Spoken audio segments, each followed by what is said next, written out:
हमारी आज की वीडियो का टॉपिक है heat and light of the sun helps to sustain life on earth.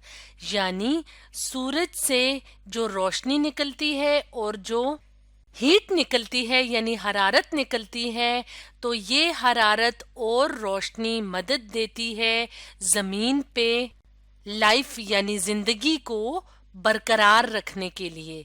Sustain कहते हैं बरकरार रखना, यानी हमारा जो प्लेनेट है यानी हमारा जो सियारा है अर्थ या जमीन, उसके ऊपर हमें जो लाइफ जो जिंदगी नजर आती है, जैसे कि हम इंसान जमीन पे रहते हैं, जानवर होते हैं, परिंदे हैं, पौधे हैं, तो जो लाइफ है जमीन के ऊपर वो किसकी वजह से है? सन यानी सूरज की लाइट, रोशनी और हीट दर्जाए हरारत की वजह से। तो सूरज क्या है, सन क्या है? एक स्टार है यानी एक सितारा है, और अर्थ क्या है? एक प्लेनेट है। तो सूरज हमारी प्लेनेट अर्थ के करीब का सितारा है या स्टार है। तो ये जो सन है यानी जो सूरज है, इससे लाइट यानी रोशनी और हीट यानी हरारत निकलती है जो कि हमारी जमीन तक पहुंचती है। तो इस लाइट और हीट यानी इस रोशनी और हरारत यानी गर्मी की या जो तपिश होती है, उसकी वजह से हमारी अर्थ यानी जमीन के ऊपर लाइफ यानी जिंदगी मौजूद होती है, एग्जिस्ट करती है। तो ये कैसे मुमकिन होता है? यानी लाइट और हीट की मदद से अर्थ यानी जमीन के ऊपर जिंदगी कैसे एग्जिस्ट करती है, कैसे मौजूद होती है, इसके बारे में हम अब डिटेल से डिस्कस करते हैं। तो इसके लिए हम अपने सामने यहाँ पे एक और तस्वीर ले आते हैं और इस तस्वीर की मदद से देखते हैं कि यहाँ पे सूरज की जो रोशनी है वो अपना किरदार कैसे अदा कर रही है, या वो लाइफ को या जिंदगी को कैसे सस्टेन यानी बरकरार रखती है। तो हमारी प्लेनेट अर्थ के ऊपर जो प्लांट्स होते हैं, जो पौधे होते हैं, वो अपनी फूड यानी अपनी खुराक खुद तैयार करते हैं, और इस खुराक की तैयारी में प्लांट्स यानी जो पौधे होते हैं वो सनलाइट यानी सूरज की रोशनी को या लाइट को इस्तेमाल करते हैं। तो प्लांट्स यानी पौधों को ज़रूरत होती है सनलाइट की, ताकि वो ग्रो कर सकें, यानी वो बढ़ सकें, उनकी नशोनुमा हो सके, और ग्रोथ के बाद वो अपनी खुराक अपना फूड खुद प्रिपेयर कर सकें। तो जैसे कि हम इस तस्वीर में देख रहे हैं कि यहाँ पे मिट्टी के अंदर पौधे की जड़ें यानी रूट्स मौजूद हैं। तो ज़मीन के अंदर या मिट्टी के अंदर जो पानी होता है, जो वाटर होता है, पौधे उसको अपनी जड़ों यानी रूट्स के ज़रिए से जज़्ब करते हैं। इसके अलावा पौधे क्या करते हैं?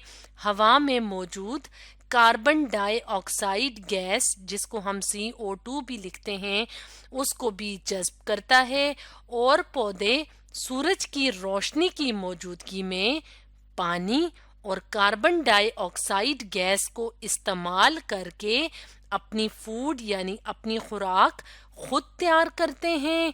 इसके साथ साथ हवा में ऑक्सीजन गैस भी खारिज करते हैं।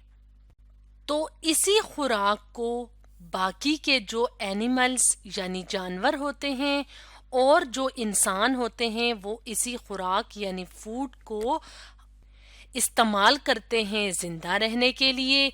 इसके अलावा पौधे जो ऑक्सीजन गैस खारिज करते हैं हवा में, इसी ऑक्सीजन गैस को हम और जो बाकी के एनिमल्स होते हैं वो सांस लेने के लिए इस्तेमाल करते हैं। तो इस तरह से سورج کی جو روشنی ہوتی ہے یعنی جو سن لائٹ ہوتی ہے وہ بہت زیادہ امپورٹنٹ یعنی اہم ہوتی ہے، کیونکہ سورج کی روشنی ہوگی تو پودے اپنی خوراک تیار کریں گے، اور جب پودے اپنی خوراک تیار کریں گے تو اس کے بعد باقی کے جو اینیملز یعنی جانور ہوتے ہیں اور انسان ہوتے ہیں وہ اسی خوراک کو استعمال کریں گے اور اپنی لائف یعنی زندگی کو برقرار رکھ سکیں گے۔ تو اس بات کا کیا مطلب ہے؟ اس بات کا یہ مطلب ہے کہ اگر سورج کی روشنی یعنی سن لائٹ موجود نہیں ہوگی، یعنی ہماری ارتھ یا زمین تک اگر سن لائٹ یعنی سورج کی روشنی اگر ہماری ارتھ یعنی ہماری زمین تک نہیں پہنچے گی تو پودے اپنی خوراک خود تیار نہیں کر سکیں گے، اور اگر پودے اپنی خوراک خود تیار نہیں کریں گے تو زمین کے اوپر باقی کے جو لیونگ تھنگز یعنی جاندار چیزیں ہیں جیسے کہ اینیملز اور انسان، تو وہ ان کا رہنا ممکن نہیں ہوگا، یعنی ارتھ کے اوپر لائف ایگزسٹ نہیں کر سکے گی۔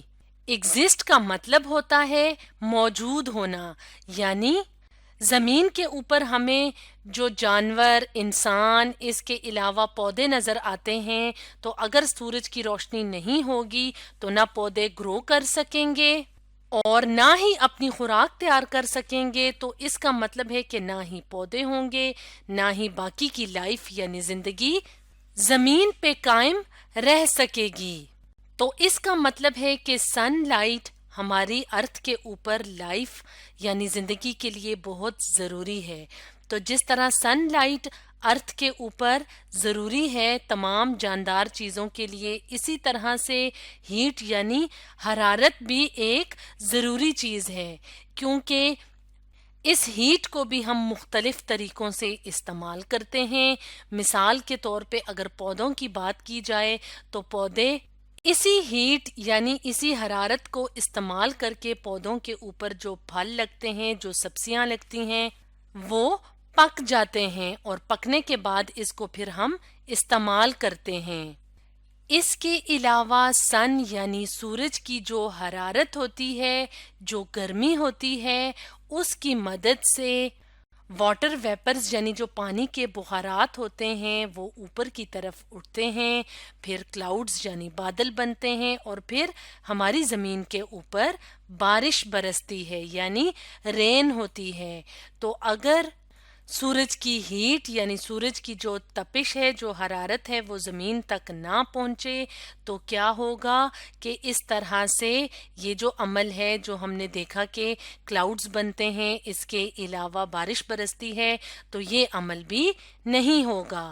اس کا مطلب ہے کہ سورج کی جو ہیٹ ہے وہ بھی ارتھ کے لیے یعنی زمین کے لیے بہت ضروری ہے، کیونکہ ہم جانتے ہیں کہ بارش جب ہوتی ہے تب ہی پودوں کی جو گروتھ ہے، پودوں کی جو نشو و نما ہے وہ اچھے طریقے سے ہوتی ہے۔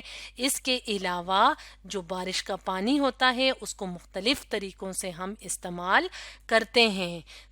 تو سورج کی روشنی اور حرارت ہماری زمین کے اوپر زندگی کے لیے بہت ضروری ہوتی ہے۔ تو اسٹوڈنٹس، آج ہم نے پڑھا Heat and light of the sun helps to sustain life on earth کے بارے میں۔